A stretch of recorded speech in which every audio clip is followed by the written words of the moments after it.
The Legend of Zelda Link's Awakening is a beautifully well-developed remake of the handheld title that was originally released back in 1993 and re-released as The Legend of Zelda Link's Awakening DX in 1998 on the Game Boy Color. While the original formula from the 1993 version is still there are still plenty of things to sink your teeth into with the new rendition.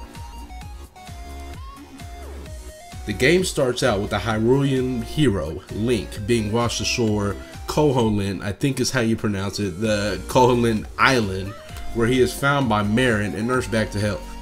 He then finds out that he needs to awaken the Fish King by gathering 8 instruments that are scattered throughout the island and,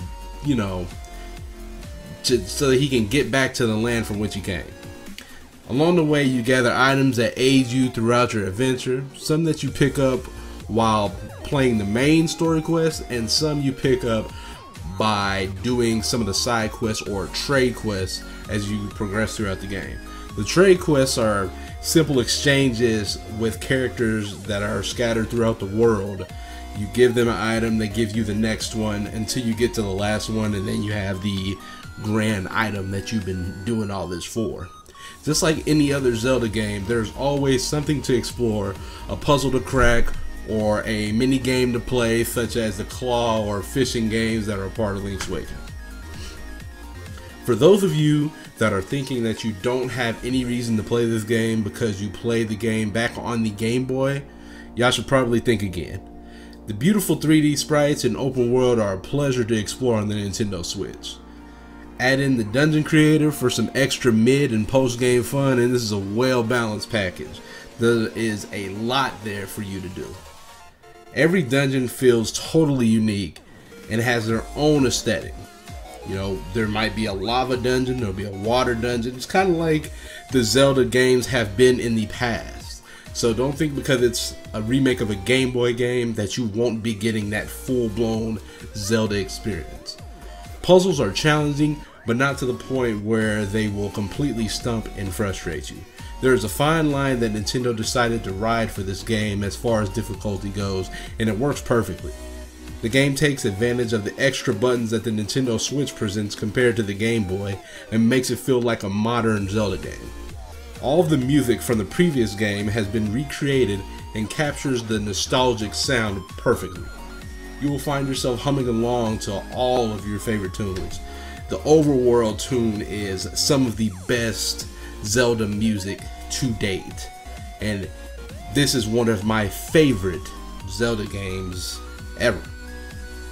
This, along with the other sounds of the game, come together and mix really good. Playing with a pair of headphones, which is what I did for most of the time, in handheld mode is the most enjoyable way to play it in my book. You can hear everything. It sounds so good. There are also a couple of anime cutscenes that we get to see that have a retro feel.